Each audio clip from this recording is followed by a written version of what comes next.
think we should be live. Let's see. I need it to queue up.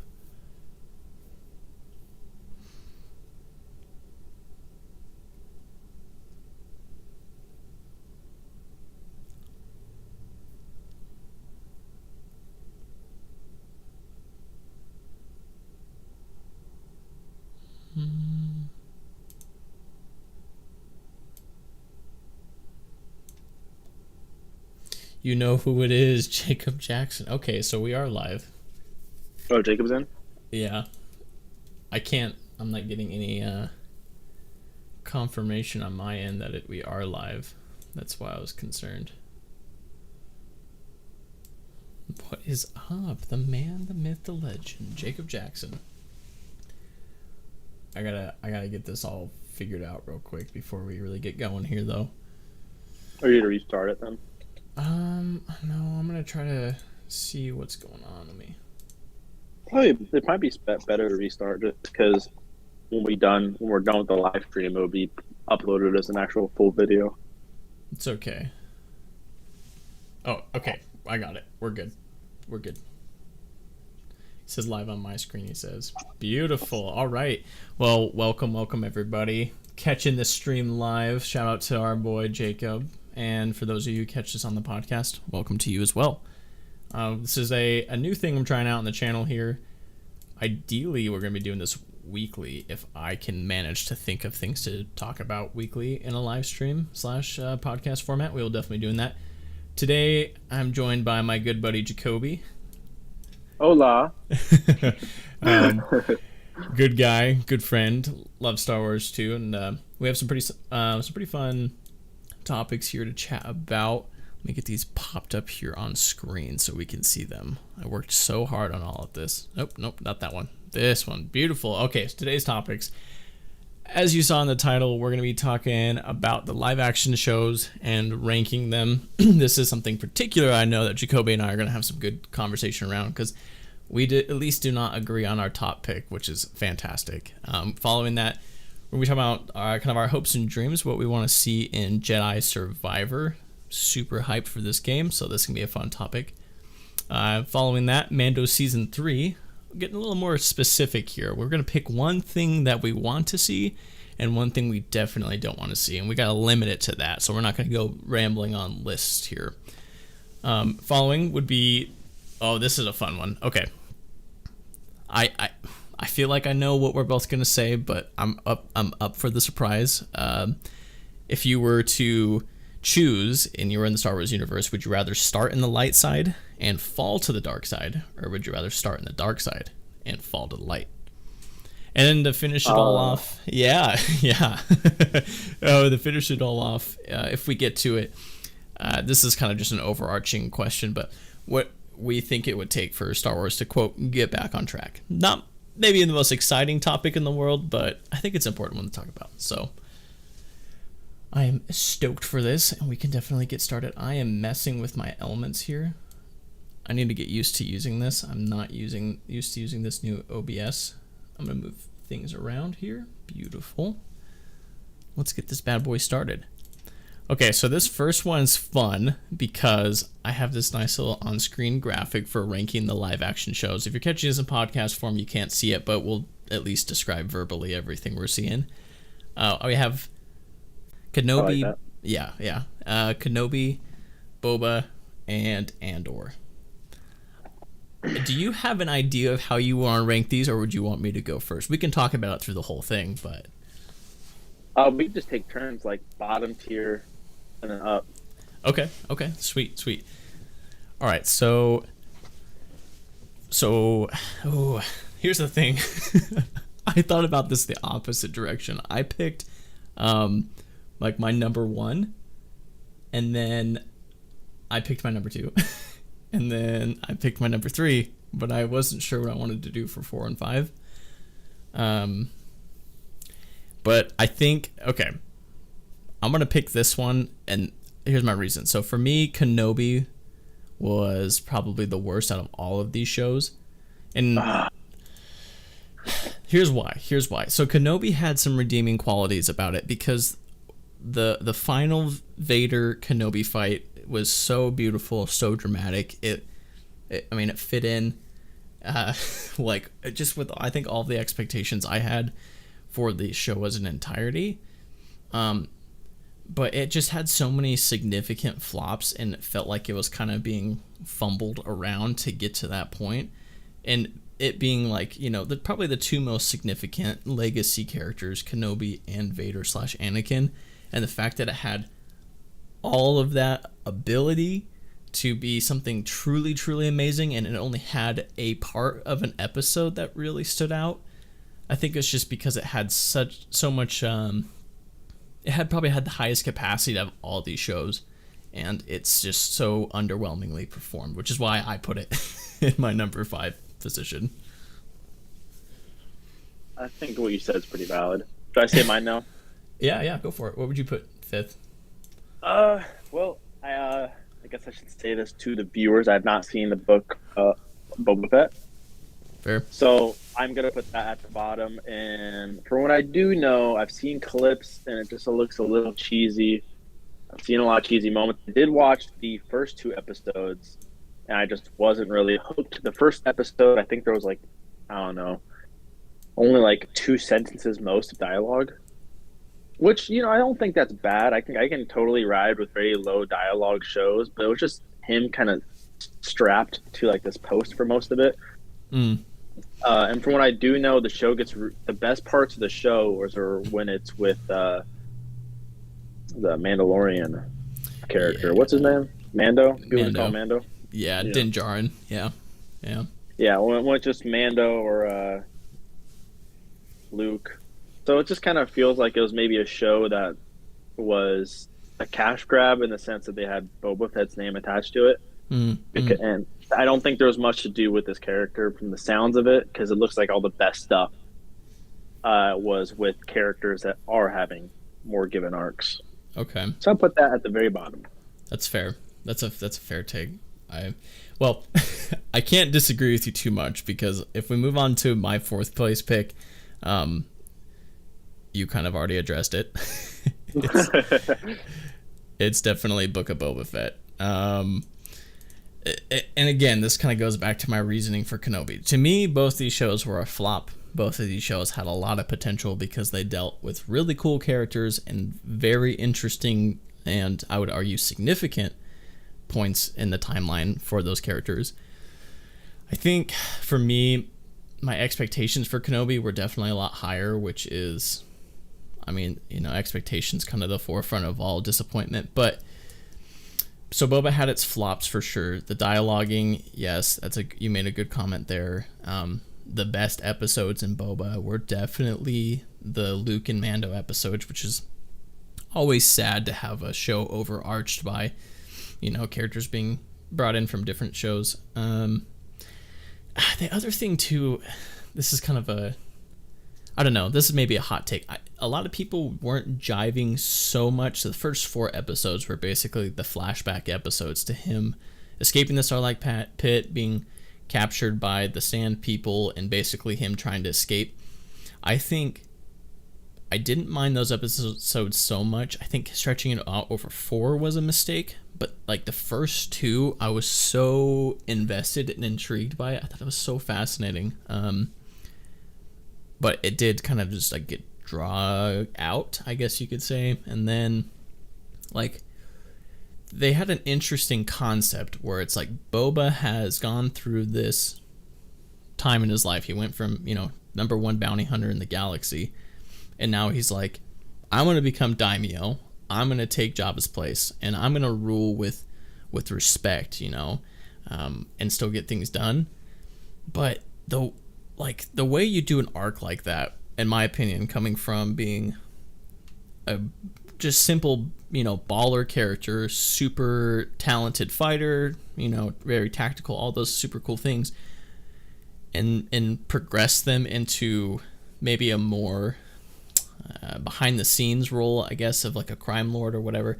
Like, it has to feel earned. Like if he was in the desert and he would have had this, I know they did like a spiritual transformation for him, and it was kind of cool, it was interesting, but like it just felt super rushed. It just felt like they progressed the character and didn't really present all the reasons why.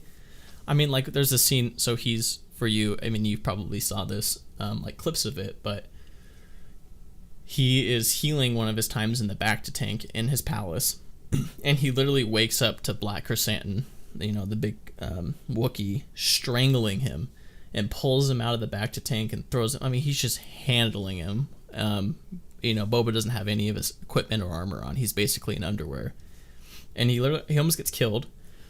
And then Boba's little crew comes in and kind of saves him, and they go like and take Chrysanthemum, and they're fighting like in a different part of the palace, and they have this whole fight sequence without Boba in it.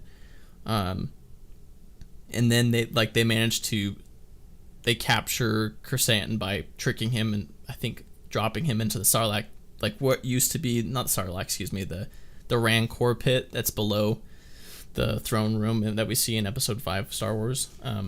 And Boba comes out, and mind you, remember, like he just got like almost assassinated. He comes out, and he's just like putting on a bathrobe, like, "Did you get everything taken care of, guys?" Like, what, what? Like, it's just weird disconnects like that for me, which is like why he wasn't a unit. Yeah, it's just like, why would he not have come out with like even a blaster in hand? Like maybe he didn't have time to put his armor on, sure, but like, it just didn't make. It was weird. It didn't make sense. So, like, his development felt rushed in terms of, like... Yeah, because if he was a bounty hunter, he literally kills for money. Mm-hmm. So, I guess, like, yeah, I haven't seen it, but I guess if he becomes more of a pacifist, I think that needs to be a... Is that what he kind of becomes? I mean, and then, like, the final episodes, like, there's this big fight sequence, and he kind of goes baller and stuff, and it makes sense. But, like, the whole film, he's kind of just sort of letting everybody else be the muscle, And he's like, it just doesn't make sense. I don't know if I have more to say. I think arcs like that can be done amazing. And the fact that I have not heard anything about that when his character from the show kind of tells me that they probably didn't do it that well. Because I love those kind of arcs. But yeah, if it was rushed, then it's not earned. Exactly. It's not believable. It just feels like it's more out of character at that point. Jacob said, this was him commenting on Kenobi. He said, I only remember the 2 sick Darth Vader scenes, so that's what that tells you. And then he said he didn't watch Book of Boba Fett either. But that's the other thing that I think that's disappointing about Book of Boba Fett is I agree with you that kind of character progression can be so interesting if they just give it the care, but I think that's a common theme of some of the legacy characters is the lack of care with them. Yeah, and I think I think one thing too that Disney in general, what they'll do a lot, which is I think really screws up potential stories. They're doing it with Marvel movies too, is where they have these kind of OG characters. They treat them more as a stepping stone to a new story, and a lot of times it disrespects who they actually are. Right. Like I said, also I haven't seen it, but I've heard the best stuff is the stuff that where he's not even in it. Yes. Or not in it, but it's other people. So, and I think they've done that with other characters like Luke and others. Or even Han, but I actually do like what they did with Han though. But or like Leia, I feel like even Leia, I think they're all just kind of treated as stepping stones for other characters, and not the best, in ways that almost feel out of character for them. Right. Yeah, I mean that you could apply exactly what you're saying to like Kenobi, right? Like Reva more or less was not a fan favorite, but and that's the sad thing too. I don't hate Reva because she had the potential. I mean, I think of it this way. In Jedi Fallen Order, they introduced the second sister, and she's like the main antagonist, and she's a fallen Jedi female Inquisitor, and she's so cool, and they do her character so well, and she's introduced alongside alongside a new protagonist, Cal Kestis, and they kind of develop together in a sense, and you learn more about her that way. I know a lot of people said this too, like like with Riva, she would have been really cool introducing her own show because her story had the potential to be compelling. There was some weird plot hole things like surviving getting stabbed in the chest with a lightsaber twice is kind of like oof. but like aside from that kind of thing, like yeah, like a child, you know, a Padawan learner there on in the temple on Order 66 watching like Anakin slaughter people and like her friends, and she wants to get close to him by rising up through his ranks and essentially trying to assassinate him is a really compelling story.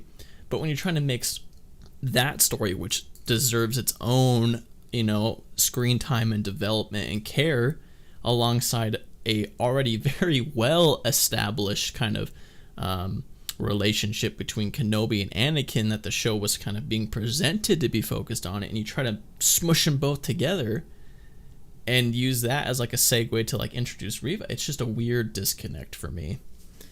I agree. I think Riva's story is really cool. It's just, you know, like you said, I don't think putting that in Kenobi's story was the best thing. Yeah.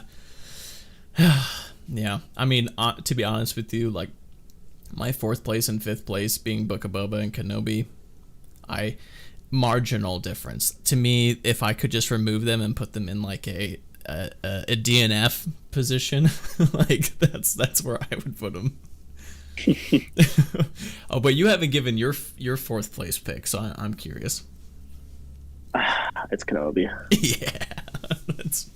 See, I think the scenes with him and Hayden Christensen were phenomenal. Mm-hmm. Like, I literally brought tears to my eyes at one point.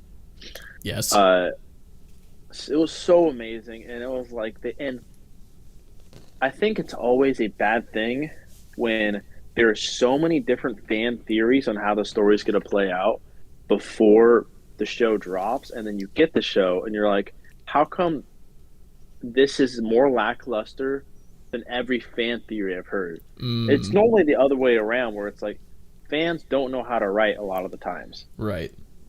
But yet they all are doing a better job at how this show should have been played out than what we got by paid writers.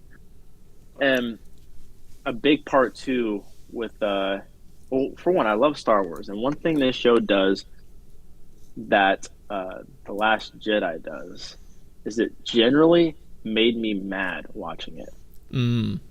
I got super angry watching The Last Jedi the first time. Never found myself getting that irritated watching something. And then I watched Kenobi, and it was just like the first like 4 episodes. I'm just sitting there like, what is this?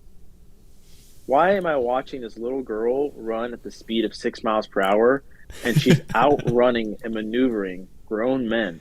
Yeah. Grown, trained killers. Professionals, yeah. Yes. And it's just like, it was so like corny. And it felt corny in the sense that that's what they were going for. Like they were going for like that overly playful, like very PG. And I think that kind of stuff works, but I don't think it works for the Kenobi show. Sure. I see what you're saying. Like that out of place. That very overly playful, just giving me very like goofy, like it's hard to take it serious when the overall theme is very serious. And I don't don't particularly like how they treated Kenobi. I like certain aspects. I remember I had a few things I didn't like. And one thing too is this was the one theory that it wasn't even a theory to me. I literally thought this was like, there's no way. This is definitely how it's going to play out. He's going to find out that Darth Vader is Anakin, that Anakin's alive, which, you know, of course they kind of say in episode 3, but right. That is what I wanted to happen. and I wanted him to find out, almost like clues. That's what I want to say. I want clues. As Darth Vader kind of torments him, he just slowly starts picking up on more cues, sees certain things happen, and he's like, it can't be. There's no way this guy is Anakin because he's dead. And it's like almost like a mystery to him, and he slowly finds out as the show progresses. And then, near the end of the show, he eventually finds out, like, I'm confident this is Anakin, and there's this really awesome reveal where he finds the truth, as opposed of him hiding behind this like box, and then Reva just saying, it's Anakin. Yeah. Like, it was super lackluster, and I'm like, that's how he finds out? Just some person telling him? And, he doesn't even find out for himself? Right. Yeah, that goes back to your... Oh, go ahead. Oh, no, but I was just going to conclude, like, well, I was about to say, that's my fourth place. Oh, yeah, okay. Yeah, and that goes back to your point earlier, too, of, like, feeling like a lot of the characters, or Disney is tending to use, OG characters as a way to, like, introduce their characters, the original, their, new characters. And, like, to me, this, like, the epitome of that was Reva telling Kenobi that Anakin was Vader. Like, it just was, this is not earned.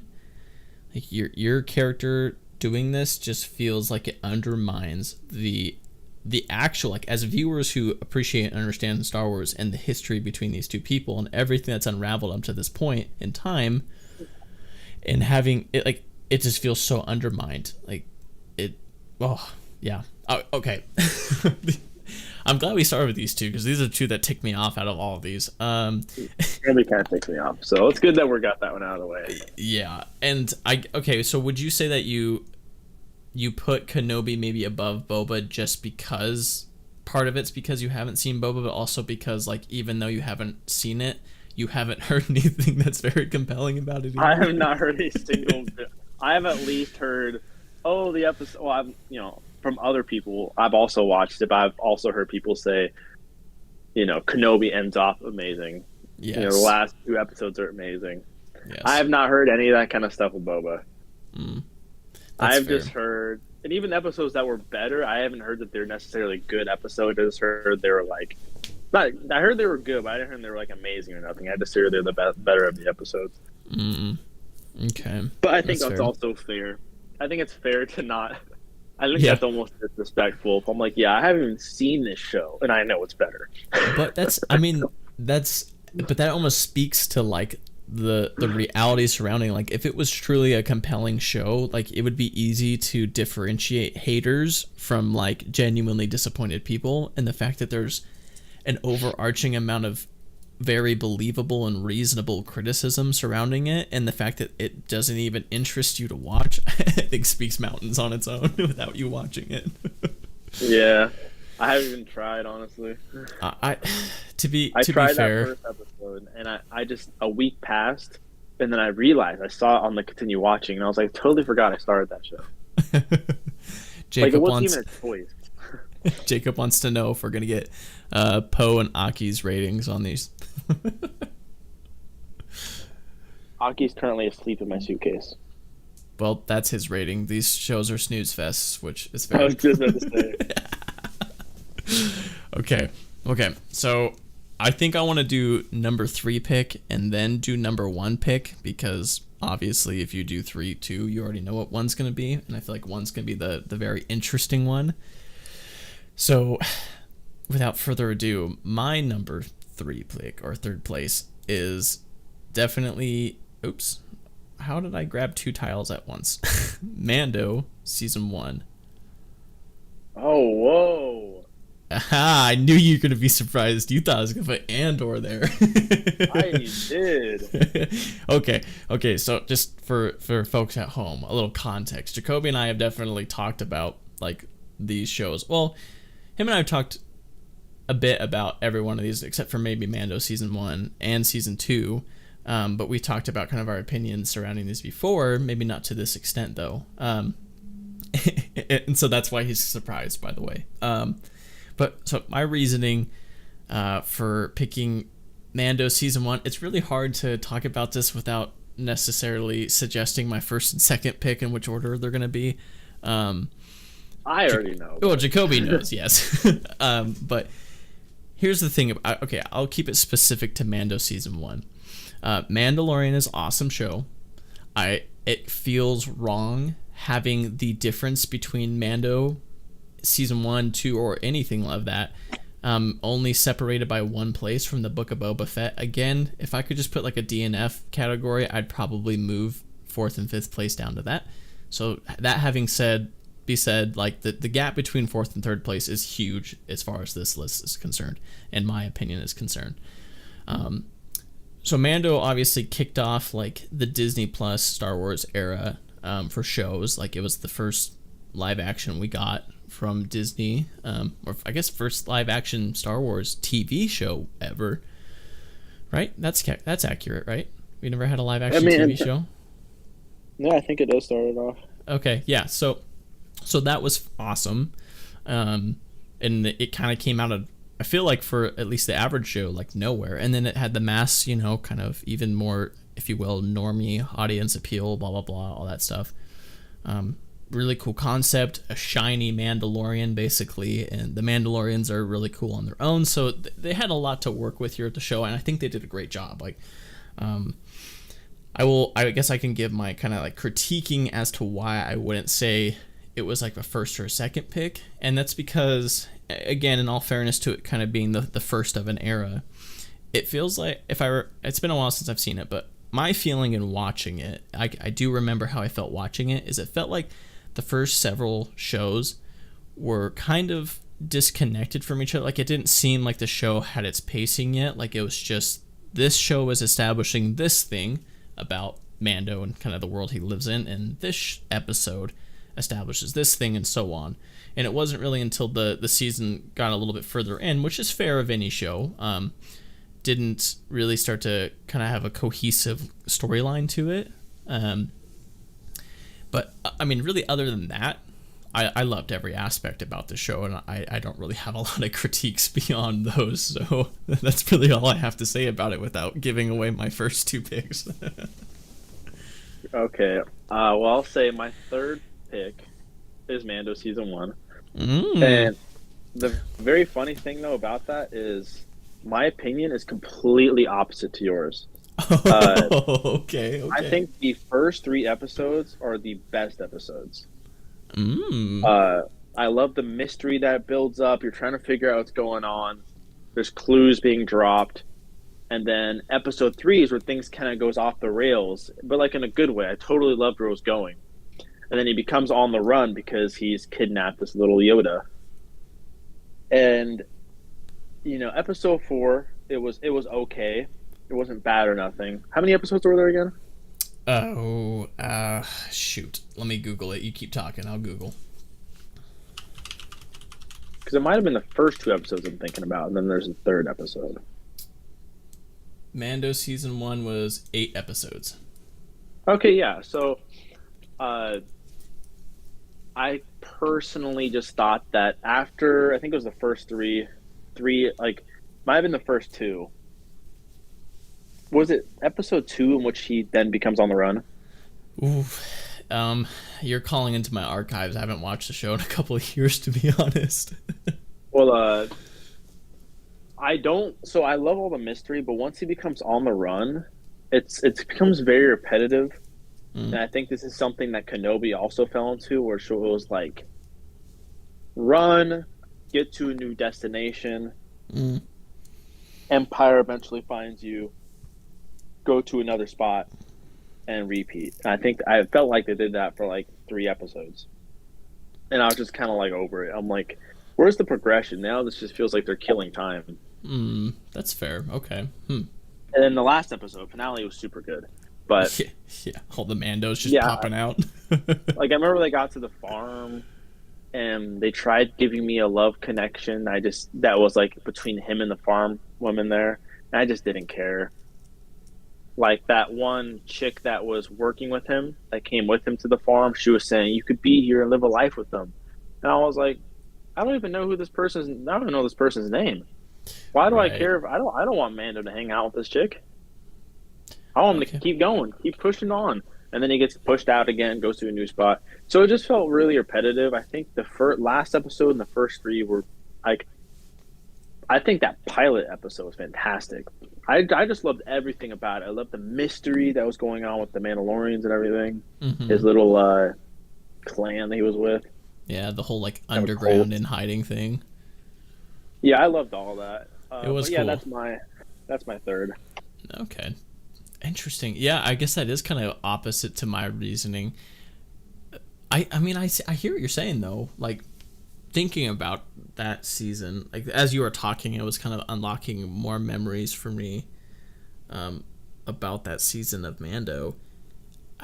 Gosh, I mean, that's the thing though. Like I said, like the first few episodes felt kind of disconjointed from each other, and it kind of felt like it was, three kind of very separate things just around the same character.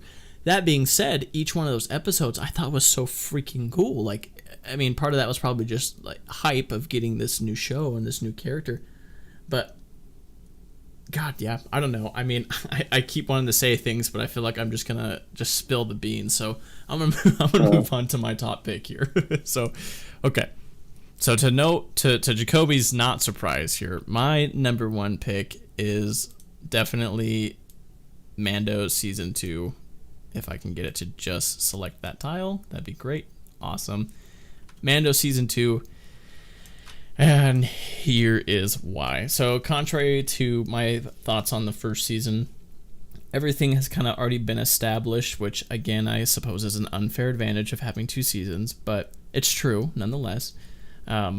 We know kind of the plot and the relationship between Grogu and Mando. We know that the Empire, or this kind of pseudo potential contingency type empire, is trying to do something, and we there's lots of theories and trying to capture this Force sensitive being. Like, are they trying to clone him? Is it for like a Palpatine clone?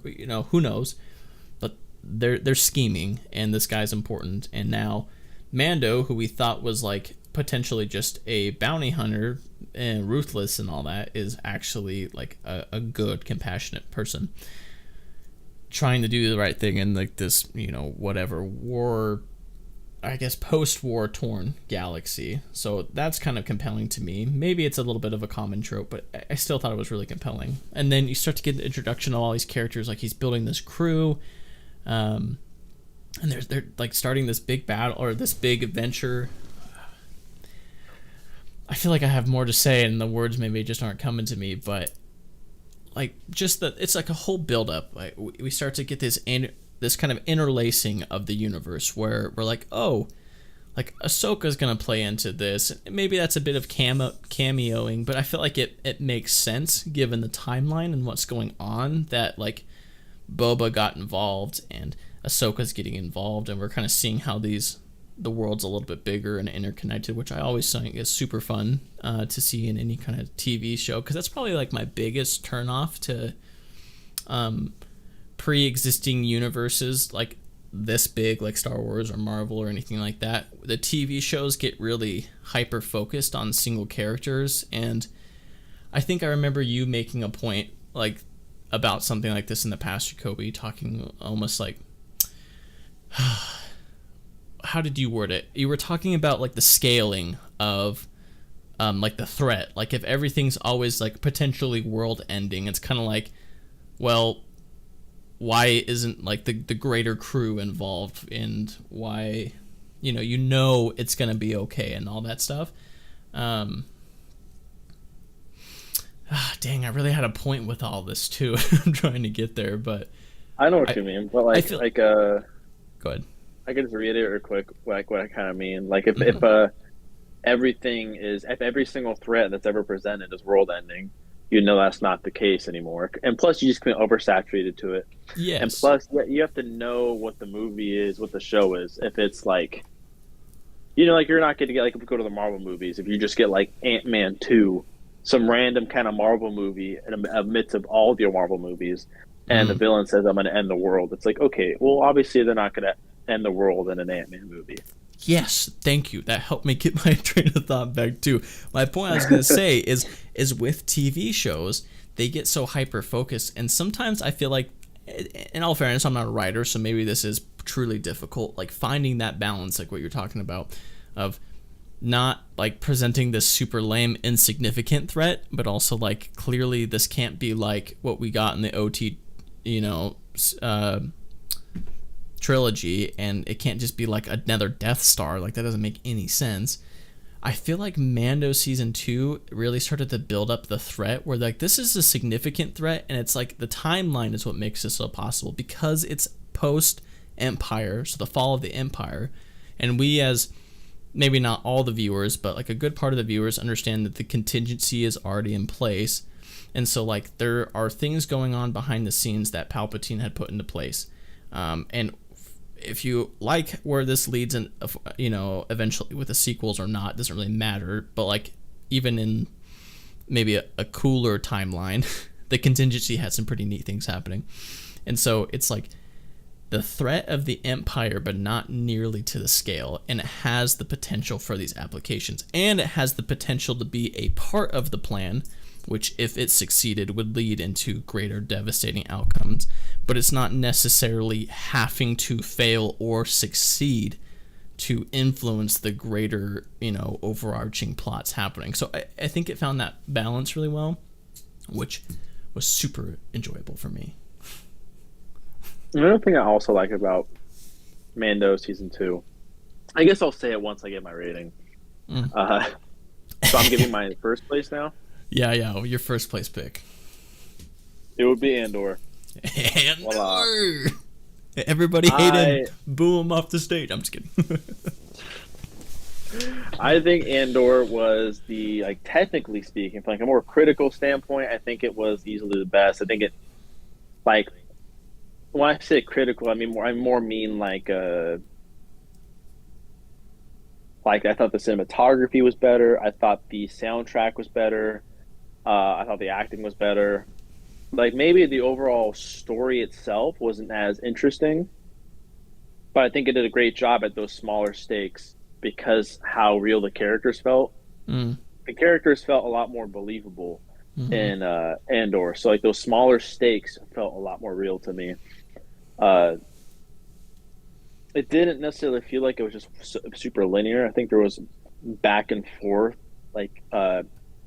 conflicting plot points that went against each other that made it really interesting, such as no matter where Andor went and what he was doing, there was some connection to his mom and where his mom was at. And the people trying to get answers out of the people in that town, them torturing him and all that kind of stuff and doing terrible things, and how that kind of connects to Andor and his eventual revisit to that town.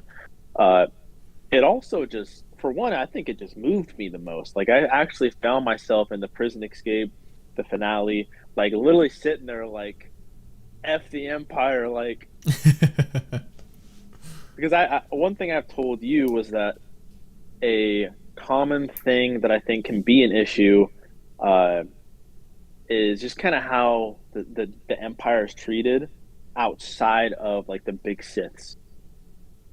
There's the ongoing joke that clone troopers or stormtroopers, they can't make their shot, they can't shoot a thing to save their life. They're just dummies essentially to fill the gaps of action for the protagonist. Right. This one, I think they completed the opposite. I don't even think they needed blasters and stuff. I just think the way that they treated the public, and because they don't really show that a lot, they more just say it. They want to rule the galaxy and all that kind of stuff, but they never actually really show what happens within the little stuff, what the little people deal with, and kind of seeing people hanging just there in the city strip, and it's just wow, these guys really are evil, and I love that. I love seeing how evil they are and why people would even have a rebellion outside of how evil a Sith can be. I really love the political aspects they brought to it. I think another reason why I love this so much is because it makes the other movies better for me, or any other thing better for me, because like I said, it helps me understand more what the Empire was really doing outside of the evil Siths. Man, if anybody could sell somebody on Andor, though, it could definitely be you, Jacoby. Because you make great points, and I think your appreciation of the development within the show, even aside from the kind of critical cinematography and all that, your appreciation for the development and that plot, it rings really true, and it's a good thing. Okay. before I say what I'm going to say next, I'm going to derail a second because I want to honor what Jacob said here. He was talking about Mando season 2, and he said his favorite episode was when Mando and that, I forget his name, he was like, whatever, they go undercover in that facility and he sees Mando remove his helmet. Like that whole scene, he said that was his favorite. I forgot about that episode, but it was really cool. I just remember it being cool. Like there's the whole tank kind of thing when they're on approach to the facility and they're trying to take it over. Like I just think that was all shot really well. So good pick, Jacob. And then he also said spoilers for Ant-Man 3, the world doesn't end. and then to your credit, Jacoby, and this is kind of funny, but in continuation of what I just said, he also said after that I'm gonna watch Andor, Jacoby, and I agree. And this is okay. Now this is going back to what I wanted to say before I derailed a little bit with the comments. I guess maybe a couple things here. So it's obvious my number 2 pick is clearly Andor. And Jacoby was surprised, just to kind of give you all insight. He definitely was thinking I was going to put it 3rd and put both seasons of Mando over it. Because while it was coming out and stuff, we were talking about Andor a lot, and like it wasn't really jiving with me. Like I didn't hate it. It was just kind of like, lukewarm. There's cool aspects of it, but I just was like, I don't feel like I'm watching Star Wars right now. I just feel like I'm watching a really well put together show, and it's like sci-fi and spacey, and then it has like the Star Wars elements trickled in. Like there was plenty of people who said that same thing, and what was kind of affirming for me is that I started watching it before I started listening to other people's takes on it, and that's how I felt. And then I heard other people saying, and I was like, okay, so maybe, because sometimes I'm like, maybe I'm just being crazy. But there was a lot of people saying that, and I was like, okay, interesting. But then I started to kind of observe and try to pay attention, because I like to be somewhat self-reflective, I suppose, and even something as maybe non-controversial as my opinions on a fictional story and TV show. But even then, I'm like, okay, what is influencing me feeling this way? And I think a lot of maybe at least my early criticisms of Andor, and potentially a good amount of the fan base's criticism of Andor too, isn't necessarily a direct result of what the show lacked, but more so of the overarching state of Star Wars. And that, I mean, think about it, going into Andor, like we had Mando happen, season 1, season 2, and those killed it. I mean, everybody loved Mando. And then the next 2 shows we got after Mando, mind you, after a 2-year gap of not getting anything, was Book of Boba Fett, which was overall a letdown.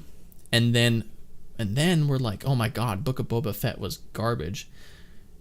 Kenobi's happening though, like, there's hope on the horizon. Kenobi's gonna be amazing. Like, oh, Hayden's back, it's confirmed. We're gonna get flashbacks with Hayden and Kenobi. Like, who wasn't hyped out of their mind for that? And then we got Kenobi, and it was, in some regards, a bigger letdown than Boba Fett. I mean, there's beautiful aspects in there. We already talked about all that. I'm not discrediting any of it. But overall, so this is where we're at. And then Andor comes along, and most people didn't even know who Andor was. I knew who it was because and most people agree that Rogue One was like the best Disney Star Wars project, and I think there's a lot to be said about that. And I think Andor was a really interesting character. Like, there's so much compelling things about him. I thought it was I was going into the show hopeful, because I'm like, this is cool because of what it's playing with. And I was like, yeah, we're going to get to see kind of the underground rebellion building, and we're going to see how truly evil, like everything that you talked about loving about Andor. I was like, that's what I was hoping for in it. And then I saw like something as silly as how big the budget was, and I was like, there's no way. this is huge budget. This is gonna look amazing. It's gonna be amazing. But like, I don't know, like there was so much riding on it, it felt like, and my heart was like, I need Andor to be what Star Wars has not been with the last 2 shows. And I think that's super not fair to Andor. One, or maybe this is my only point with saying that. Well, okay, 2 points. One, it's not fair to judge a show based on the reality of everything else surrounding it. And two, like Boba Fett is like part of the mythos in Star Wars, aside from like the Force, Jedi, and Sith, is kind of like these compelling A tier, S tier type villains and heroes who are like very skilled and clever and capable beings using the resources of the world they exist in, like Boba Fett being an awesome bounty hunter, and in a way he's kind of mythical in that sense. And then Kenobi and all that, obviously like baller Jedi, super significant, like he's that aspect of Star Wars. Andor is not meant to be either one of those things, in my opinion. Andor is meant to be exactly what you were talking about. It touches on the light that we haven't really seen shown on Star Wars very often, and that's like, this is the underground of Star Wars. This is like the everyday's person experience in this world where we've seen the grand scope of the world, right, with like Luke and stuff. And it's like, look at how people like you would be, the viewer, me, you, and everybody else would be in this situation. Look at how corrupt this is, and look at what people are having to go through. Like, I forget the name of the guy who's like, that's like kind of, who recruits, you know, Andor and all that stuff. But like that scene he has when he meets his one contact from the Empire underground, and he's like, look at what I've sacrificed, you know, like that super intense thing. And he's basically like, this whole time he's talking about the Empire is trying to like oppress us slowly but surely so that we don't see it. And he's like, we have to poke them so that the world sees, or the galaxy, sees their true nature. Like, that's so compelling. But going into it, like, obviously I enjoy this. I could not detach myself from like the other bit of void I've been feeling with Star Wars, and so it was like, gosh, it just doesn't have enough of that mythos. And I think what was so unfair to Andor is it's like, well, I'm revealing a new type of mythos within Star Wars that we just haven't got to see before. And had it came at, I feel like, well, one, if Andor would have been what followed Mandalorian season 2, I think people would have liked it more, to be honest. Like, we were in a better state overall. Or if Boba Fett or even just Kenobi performed a lot better, I think it just would have helped. So I, as time has gone on, all I'm saying really is that my bias has kind of come down, and I've learned how to appreciate it different. I honestly think my first and second place pick are probably the smallest gap between any of these shows, to be honest. Like, I feel like Andor is a close second to Mando season 2 for me now. Like, I've just learned how to appreciate it and see really, like, because yeah, it looked beautiful. Like, it was super well shot. Like, all the acting was awesome. The plot was cool. The dialogue was so good. Oh yeah, the dialogue was phenomenal. I was just exactly, and I was just missing that disconnect from the Star Warsy mythos that I love to experience, and it just took me time to figure it out. And now I'm like, hell yeah, that's Star Wars. Like, and that's some cool Star Wars. Boom. Well, I guess I can now elaborate on my number 2 pick. Yes. Which is nothing really negative. I loved all of it. I thought they broke the habit that really took me out. I actually was not that excited going into season 2, because at season 2, I think with the movies coming out, it started getting to that point where it was like, okay, Disney's really messing up. And with Disney really messing up, and also me getting kind of frustrated with those 3 episodes that I thought were just repetitive in season 1, I was worried that season 2 was going to be the same thing. The only thing there was only one thing I didn't like in season 2, actually, and that was just the Ahsoka fight with that one girl with the spear. Oh yeah.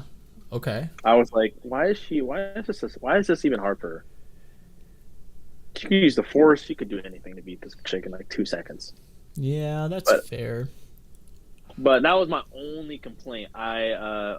When it comes to stakes, I think there was even more stakes at hand that wasn't as apparent. Like What was the Baby Yoda name again? I keep forgetting. Grogu. Grogu. I keep wanting to say Yondu.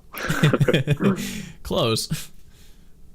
Grogu and Mando. Mm. That relationship and this more father, or not really father, but this more guardian protector that you start to see, and just not wanting anything to happen to Grogu for the sake of Mando.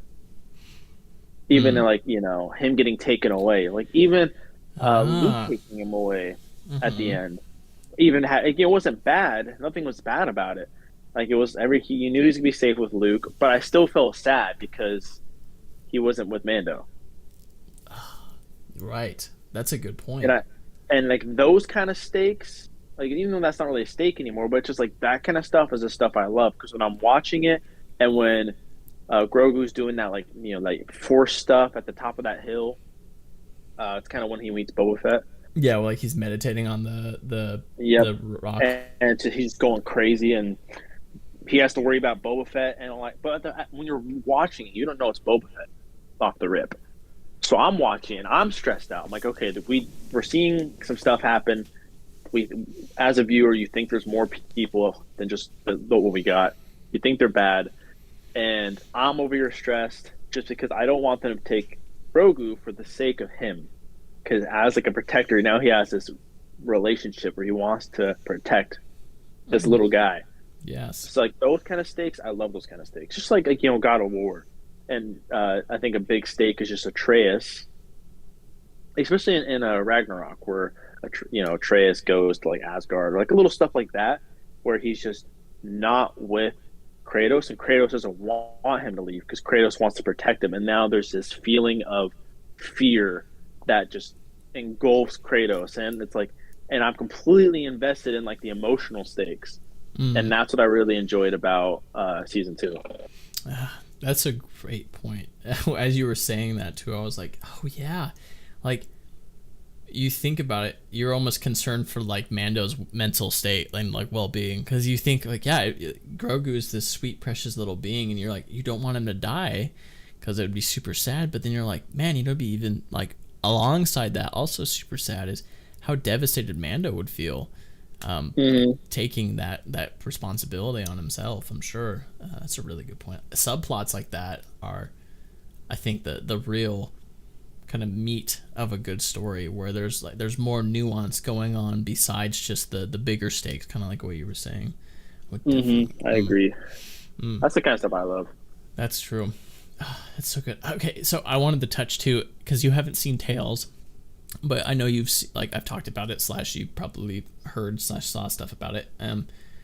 With Ahsoka like struggling with the gal with the spear. I agree with you now thinking about it, because that is weird, especially because this is a older Ahsoka, so she technically should be her most powerful right now. But in Tales, this Tales of Jedi, one of the episodes, this is like probably only a couple years or so, maybe even within a year or two of Order 66, so she's still younger, definitely more powerful. There's that really cool freaking Inquisitor they introduced for like 3 minutes. He's like burning down the village, super cool mask, and she doesn't even have her sabers on her.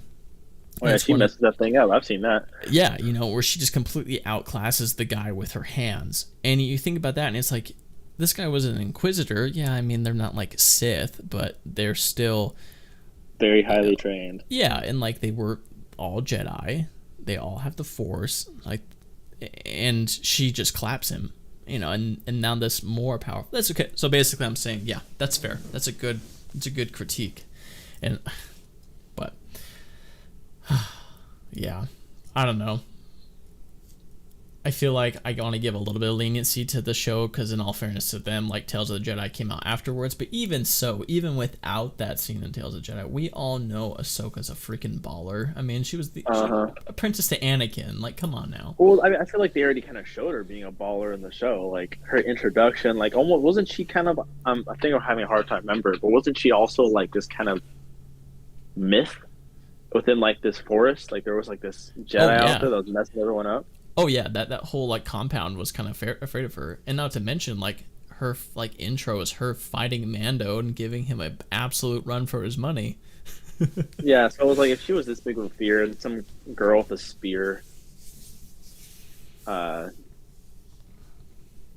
think if they would have done something where they kind of, it's more of almost like a mental battle, or a mental challenge, where it's like somehow they set it up where she doesn't use her force physically on her, and it's more of an actual duel because they set it up like it's a duel. Yes. Very samurai-esque, and I really actually enjoyed that. I just don't think it was really executed that well.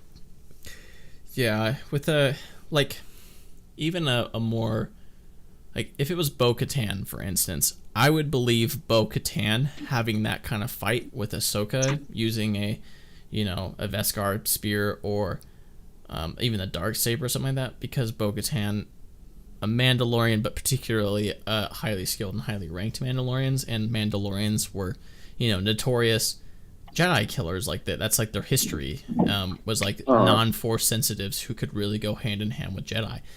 That would make a little bit more sense, I think, just within the world lore. I agree. Well, cool. Okay, that was. I mean, I knew it was gonna be an interesting conversation, but that felt good. I needed some good Star Wars talk today, so this is good stuff. I think we're good to move on to the next topic. You good with that? Oh yeah.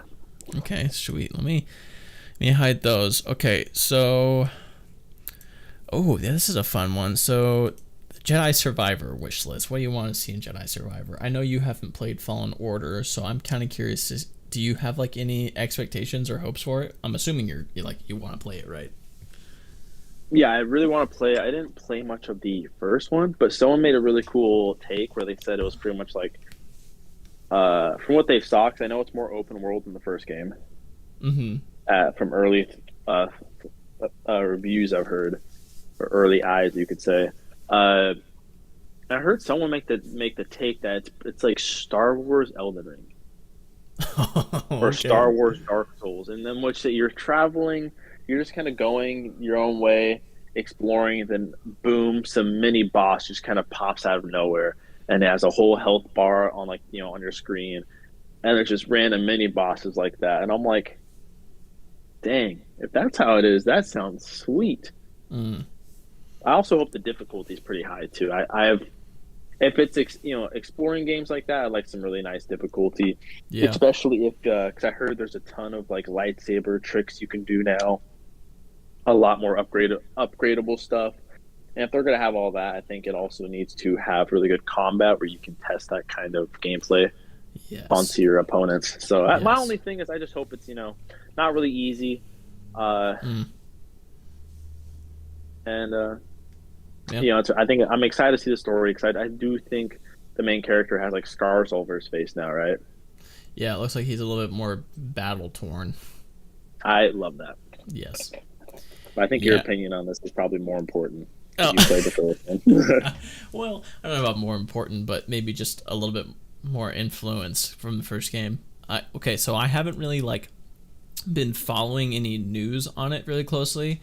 That's kind of intentional. One, just I've been more invested in reading Star Wars books and stuff right now, and two, just I liked going I went into the first one pretty much blind. I knew about the game, but I didn't know much more than just it existed and kind of what it looked like, and that people were saying it was awesome, and they were correct. I think just to maybe spew some confidence in your points really quick, just basing off the first one alone. So it's kind of renowned for its combat mechanics. It's a lot like time-based countering and things like that.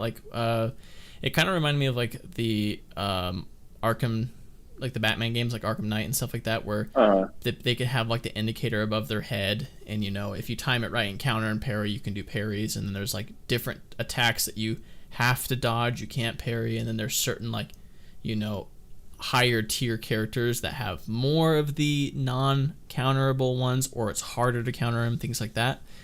So that type of combat mechanics, and it already had a pretty darn well established skill tree with different lightsaber fighting mechanics, because as you progress through the game, and I kind of apologize, this is a little bit of a spoiler, at least for mechanics, but the game's been out for a while, because you start out with a single bladed lightsaber, and then as you progress, you get to a point where you turn it into a double bladed lightsaber, like what his master had, and then you get to the point where you learn Cal had a cool modification where he could split his dual bladed lightsaber into a dual wielding lightsabers, and there was different fighting styles associated with those things and moves that you could unlock. With some exceptions, you couldn't stay permanently in dual wielding. It was either staff or single saber. But just to say, like, I've heard they've only improved upon that is super exciting for me, because I thought the fighting mechanics were really fun, and just like, I think similar in the Batman games, you can correct me if I'm wrong, but you could increase the difficulty where it would take away the indicator above their head, so you had to really learn what their moves looked like, more damage, all that jazz. So if they improved upon the fighting mechanics and all that jazz, I think it'll be super cool in that regard. I've been trying to keep my expectations well managed. I don't think I have anything to worry about because they crushed the first game. I think the only place I would be even remotely concerned is the story. With a lot of things, when they just absolutely crush it with the first one, there's a lot of potential for maybe not. So I don't know what route they want to go, because the first story, it really like takes you on this journey of Cal reconnecting with the Force and flashing back to his time in training and learning like what his experience through Order 66 was like, and how he's connected in some way to this antagonist character that we're also learning and growing alongside. Like, there's a lot of cool origin story stuff, which has so much, I guess, room for depth and growth, which is cool. So I don't know if it's even talked about or rumored, like who the antagonist is supposed to be, or what kind of antagonist is supposed to be, or even what challenges Cal's facing, because there's like a plot where Cal is trying to recover a holocron and find the Force sensitives and start rebuilding the Jedi Order. Like, that's like his internal overarching goal in the first game, but there's so much more going on. So I'm just curious. I guess I don't have a lot of wish list items or like hopes for it, other than that they make the story at least as compelling as it was in the first one. So I think sequel games. I personally think sequel games have it really easy. I personally don't stress much about sequel games, because I think the only thing you have to worry about is the story. If you played the first game, combat was good, all that kind of stuff was good, like the technical aspects were good, yeah, then they're not going to switch up all those technical things. They're just going to improve it. yeah, They're not going to like change the combat entirely or nothing like that. right. Like, it's going to be relatively the same, just improved, smoother, maybe some new stuff added to it. So, and all you have to really worry about is a good story. I like tragic stories, so whether it's a trilogy, I think a trilogy would probably be better. So if they made this game and then made a third one to give more weight to his character, Yeah, I think it would be really cool to see him die in the end. In a very epic way. It has to be something that's like really moving, because that's one thing that I personally don't like with some of these stories, is I always have that thought in my head, like, hey, where are you during the events of, episode 6, blah, blah, blah, blah. right. So that is already something that's popped in my head. Like, it's not something that takes me out of it, but it is something I always think about. Like, where were you when this was happening? Obviously, weren't invented, or created, when these were happening. But Yeah, but like the in-lore reason. yeah, it's like now you are here, and I'm not gonna look at. I'm trying not to look at it from a movie standpoint. Like, oh, you weren't invented during the time of the movie. I'm trying to look at it as a real world, and that no matter when the movie was made, you were still there. Yes. So Yes. Yeah. So Cal has cool Force abilities too. Like I had to look him up because I couldn't remember the names of them. One of them was like the Force Stasis. That's his ability to like freeze moving objects and stuff that you use a lot in the game, both in combat and the like parkour aspect, which was another really well done mechanic in the game. But the other one was it's called Psychometry, I think is how you pronounce it, but it's also known as Sense Echo, where it's one of the more rare abilities. and that was someone's ability to like sense the history of an object through the force when you touch it, and like you would see that in the game, like you'd come upon these force echoes and you touch them, and you would hear, it was almost like when you stumble across like a tape recorder in other games and it plays like audio of people talking or whatever. And it would like reveal these different things about history and the lore and like what was going on in the area. I just wanted to mention that because it was another cool thing I was thinking about. But yeah, I guess to your point, the fact that they, especially with this game, like I don't remember hearing anything really people complaining about the actual physical gameplay of the first one. So I think you're right. Like all they have really to do is crush the story, but it does sound like they improved on some of the mechanics as well. Jacob did say, if you don't die at least 10 times per boss battle, Jacoby's not interested.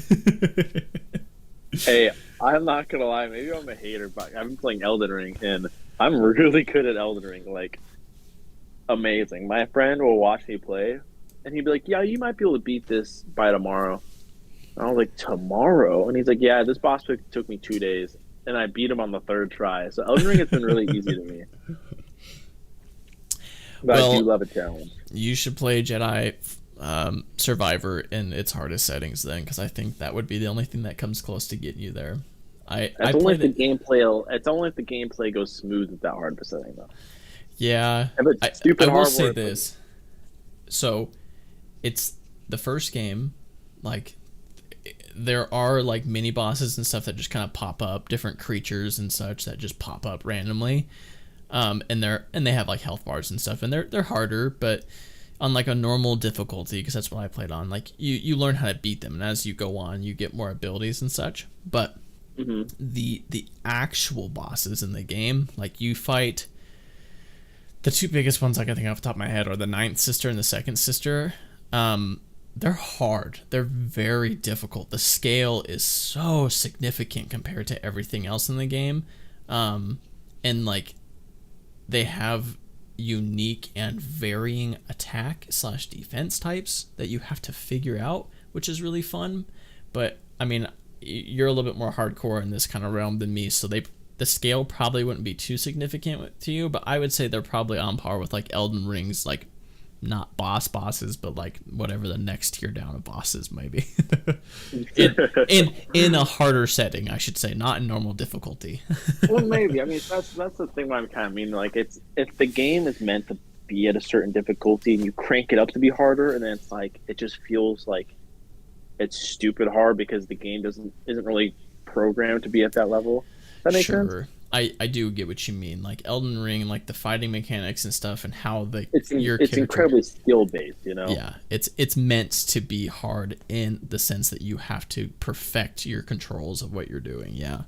Yeah, and it's like instead of like if you go like I played God of War, 2018 at like the hardest setting, and it was fun, but like the move sets or you can't do as much as you can do in Elden Ring in terms of combat. So it's like, you know, you have people charging at you, people doing these spam moves that you're gonna get hit by, and it's like, and they're always one shots at that level of difficulty. So it's just kind of more like a pain in the butt. Like you're really just trying to challenge yourself through it, as opposed to just being a hard game that you can get through. Yeah. Okay, that makes perfect sense. I do hear you on that. But yeah, because honestly, like I love the Arkham games, but I think the Arkham games are like really, really easy. Mm-hmm. And when it comes to the actual attacking, it gets very simple. You just, if you can hit all the attacks, you're pretty much just punching guys, you know, minutes straight. You know, do a couple counters, but you know your guy's constantly just punching people. There's not a big move set where you can pull out a different weapon or do something different. That's no bash in the game. So just, you know, that's one thing that was I still had fun with it, but okay. Yeah, it just wasn't that. It just, you know, gets a little old when it's just the same moveset over and over and over. Fair. Okay, I don't want to go much longer than an hour and a half, and we're about an hour and 10 into it. I definitely want to talk about the next two topics. I'm okay if we don't get to the last one. That was kind of just in there if we felt like talking about it. So let's move on. I feel good. Unless you had any last minute thoughts you wanted to put in there. I'm good. All right, cool. Okay. Mando season 3 wants and don't want. Specifically, though, I thought this would be fun because it's limiting, but it's something that it's only one thing that you want to see and one thing specifically that you don't want to see. And I'll be 100% honest. I don't know if I have my answers yet. I don't either. I can try to elaborate. There's one thing that immediately popped in my head. For like that you want to see or don't want to see. I think it's more if they do it how I want to see it. If it is there, I don't want to see it, kind of thing. It's like almost like kind of answers both. Okay, cool. Let's hear it. It looks like it's very high stakes. It looks like it's very like there's a war kind of going on. Like it looks like all guns are blazing, and which is really exciting. That being said, I don't want it to feel, I don't know. I don't want people to be treated as test dummies where, okay, they're there to die, so the story feels like it's really moving. Like, one thing that really frustrated me in the last Star Wars film, it was just that when Kylo died, and then it was, like, sad for a moment, and then she flies out with the ship, and everyone's fucking cheering. She's also smiling, and I'm like, didn't a dude just die? Not to mention a dude you loved. Yeah, so I do think because it's very high stakes, so there will be deaths, and I just hope they kind of I hope they just hold on to those moments for just a moment. So as a viewer, I can be like, dang, this is for real. Like, there's actually people getting taken out right now, and this is for real, and I'm worried for Mando kind of thing, you know? I don't want it just to be like, shoot, bang, bang, people die. Main character is still happy and going on. I just hope they can carry a theme if someone dies. Yeah, you did definitely answer kind of both there. You're like, I want this thing, but only if it's done in like what in your eyes is like a good way, and if it's not, don't. Exactly. Yep, that's fair. I think and mine. For a time, I thought it was a perfect answer. Yeah, that's beautiful. Mine will not be this perfect. My want, and this has been my want for a while because I felt like they were building this up in Boba, and I thought they were gonna do it more on Boba, and they didn't. I'm waiting for like these live action shows that are based in this timeline, so like Mando and Book of Boba and stuff, and I think Ahsoka is going to be based around this timeline too. To finally like reveal, and I hate comparing it to like Marvel because it's kind of like I don't want a Marvel thing where it's like here's all these individual here's all these individual shows, now let's make the Avengers. Like, no, but like they're clearly building up a antagonist, and people are like, oh, maybe it's Thrawn, maybe it's this, maybe it's that, whatever. Like I'm kind of in the camp of wanting it and thinking it's going to be Thrawn because it makes sense for the timeline. But that aside, like I'm waiting for them to really like bring these kind of together and really start to reveal this threat that's brewing in the galaxy, even if it's not necessarily like the Empire re-rising, which happens through the First Order and the sequels, blah blah blah blah. If it's like this kind of like part of that, though, the significant point of that even if it fails doesn't necessarily change that the Empire is going to come back in the first form of the First Order, but it's still like significant enough that if it succeeds, like there is devastating consequences maybe to the characters at hand or whatever. And I'm just waiting for them to like kind of be like, this is what's happening, because there's a lot of mystery and there's a lot of like behind the scenes and nuance, and we're like, okay, and I'm like, let's get there. And I want Mando season 3 to be the show that gets us there. What I don't want is maybe contrary to what I just said, because you'd think maybe the opposite of that would be them to not do it.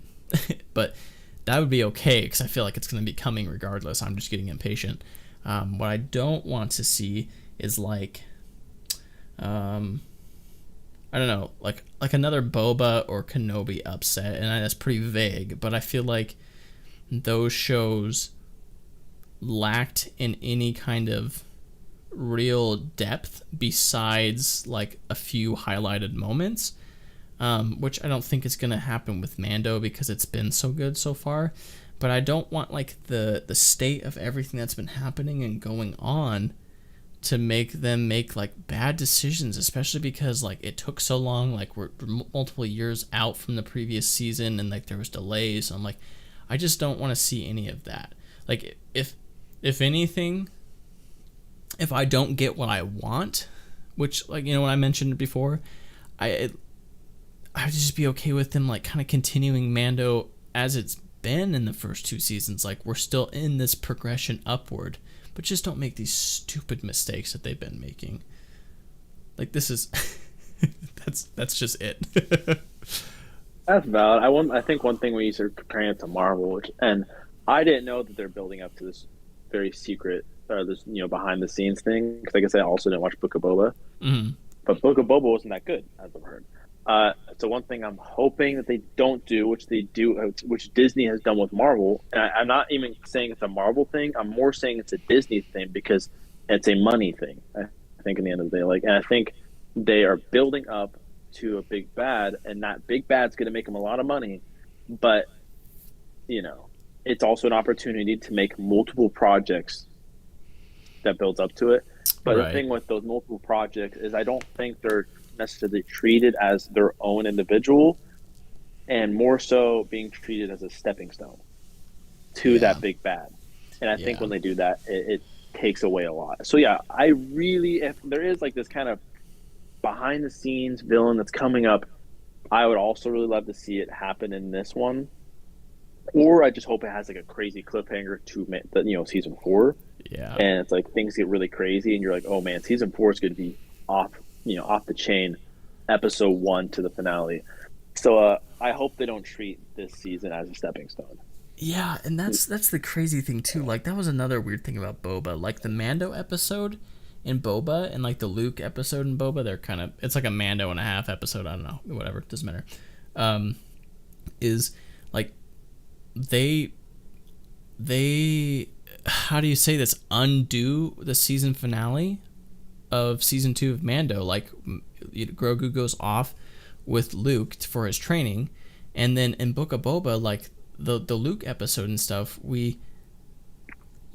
Mando gets the Beskar spear melted down and turned into little chain link mail Beskar armor for Grogu if he chooses to become like a Mandalorian and train with him. And it literally is Luke presenting Grogu with the option. He's like, you can follow, like, you have to choose and be dedicated to your training. So here's the armor that the Mando made for you. That does take away from it.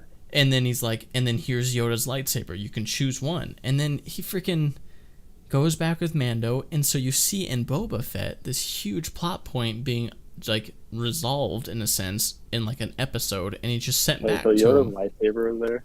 Yeah, Luke had it from when Yoda died on Dagobah. Does it ever show him use it, like take it out or anything like that? Yeah, dude, he freaking ignites it. Oh man, I should go on YouTube and look that up.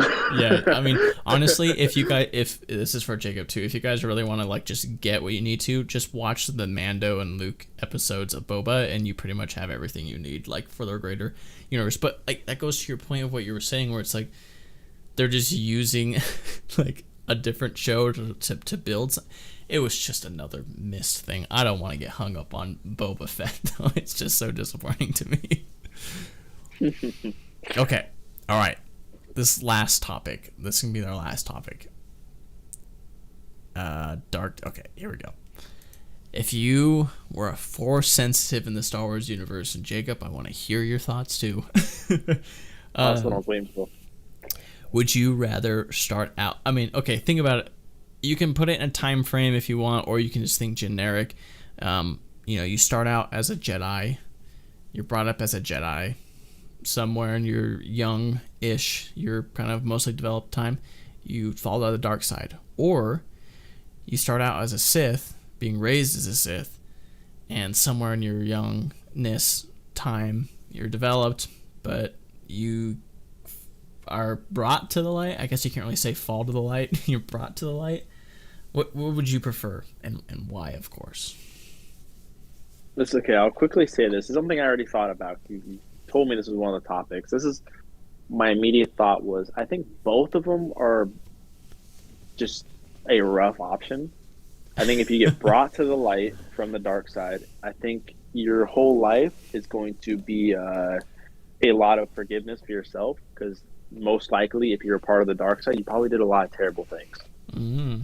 So I think a lot of your life is just living in forgiveness and trying to forgive yourself. Mm-hmm. And then I also think if you were to transcend from the light to the dark, I think it will become easier in terms of the grief because you're in the dark side. Of course, it's not the good thing to do. I'm more looking at it as like, what's the best on your own conscious type of thing. Okay. But I think, if anything, I think light to dark is the obvious answer. Okay. Interesting. I am gonna go contrary, and I would pick dark to light. You're 100% correct with the guilt and the weight on your conscience. I think actually starting in the dark and falling to the light has the potential to be greater than somebody who was just in the light always. One, because I feel like, especially if this was the time of, like, you know, the prequels, you really wouldn't have a lot of the dogma from the Jedi Order, and you'd probably be more like a Qui-Gon type person where you have a more holistic view of the Force. And I also think of like a character like Revan, who light side fell to the dark back to the light, had a knowledge and an understanding of both sides. So like on a skill sense, like your potential is greater, and then also you'd be using it for good, ideally, if you're in the light. But even more so, I think for me as a person in the real world, it's more I don't know how I want to say that. Like, I feel like most people are generally good, and we experience dark things. We don't necessarily fall to the dark side, except for, I guess, like the people who go down really dark paths. But I think since it's a more literal transition in the Star Wars world, I feel like it's almost more relatable to be shrouded in darkness in your upbringing and have a rage against the world because that's all you've known, even if you don't necessarily understand it, to have a presentation of hope enter into that, to where you're compelled and moved to step into the light, and you can, yes, definitely have to deal with the baggage that came with your, you know, your origins and the bad choices and the evil, but you're able to use that and wield it, I guess, in a significant manner. That's compelling to me.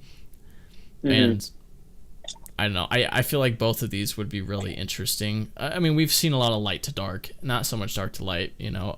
Anakin, I said dark to light, right? You said light to dark. I meant to say dark to light, my bad. Oh, okay. So then, yeah, I guess the obvious, because the obvious is not light to dark. I meant dark to light. Okay, yeah. And Anakin's a great one, though. Like, I mean, most of our experience with him is watching him go light to dark. But again, as we all know, like, Return of the Jedi is the return of Anakin Skywalker. Like, that redemption is so powerful, and he only experiences it for a mere moments in, you know, his physical form.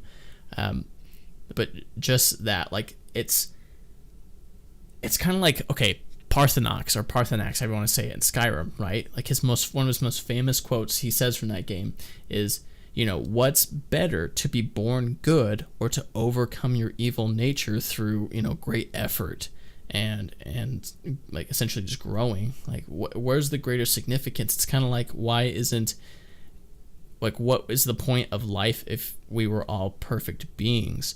Like, there's no virtue in being good because you have no capacity to be bad. It's the fact that you are good, or generally choosing the goodness or effort for goodness with the deep capacity for the darkest of evil, and then having actually experienced that evil and been in that place and to overcome it. It doesn't make it okay, but the redemption is so much more significant, and that's what makes Anakin's redemption so much more significant, is that he was literally the executioner of the Empire, you know, evil, cruel tyrant, and through the catalyst of Luke's love for him, he's able to see the goodness in himself again and bring it out.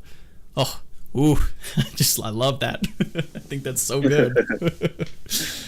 That, like, every time I talk about the end of episode 6, and this is the only reason this is my favorite episode, is because I bring myself to tears thinking about the significance and the application of Anakin's life in that moment. And it's so good, and like Luke's role in that, and the importance of the people in our lives and what they can bring out of us or put us through. And it's like, oh, this is why Star Wars is amazing, folks. Love it. Oh, I love it. I feel like I just scratched a really good itch that I haven't been able to hit in a minute. Like a physical itch? It feels like like the similar sense of relief, like expressing and conveying that concept, because I say it in my mind a lot, but getting it out, it's just it's so good. Okay. So it was okay. Well, I said physical itch because I was like, did you really just scratch? No. Oh, we got Jacob's take. You ready to hear it? Uh-huh. Okay. Jacob said, I would want to start on the dark side and go to the light. I love a redemption story, LOL. If you start off in the dark and find your reason to go to the light and let go of rage and all that it's gonna make you fight even harder for what brought you to light. Ooh, that's another good point. You know what it's like at that, like, you know what it's like to not have that light in your life, Jacob. Oh, right. That's so compelling. And see, when people say Star Wars is just flashy laser swords, I'm like, yeah, come on now. No, this is the stuff. This is the stuff. This is what I love about Star Wars, so whatever. Well, sweet, man. That was some good chatting. I'm glad we could do this. Me too. It was very fun. It was fun. And it's inspired me to go out and go watch Book of Boba, honestly. Dang. Okay, see that? I think this is a win. If nothing else comes of this experience, you were inspired to watch that letdown of a show.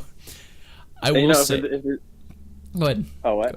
I want to say if this is like a weekly podcast or whatever, how often you want to do this and how often you want to have me on here, I can give you a review for how much I've watched with each one. Give you my thoughts. That'd be cool. Yeah. Okay. You know, maybe if I watch like an episode a week, that'd be easy for me at that point. I could watch an episode a week, give you my quick thoughts on each episode. Yes, we might have to dabble in that idea. I was gonna say, I think you will pull value from the first few episodes. Oh, you already watched them, didn't you? The first couple episodes. I think I just watched one. I think you'll see like some of the stuff is pretty neat, like the potential for what they could have done with the first few episodes, but like I said, they drag it out. So, anyways, Jacob said, do this again. It made the last bit of work much better. Well, good, Jacob. We might just have to do it. I think I want to do it every week. I want to try doing this every Wednesday because this was super fun. It was fun. Yeah.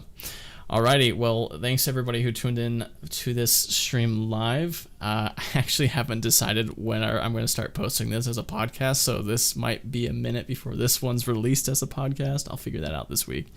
But yeah, we'll check you out. I was going to say we'll catch you in the next one.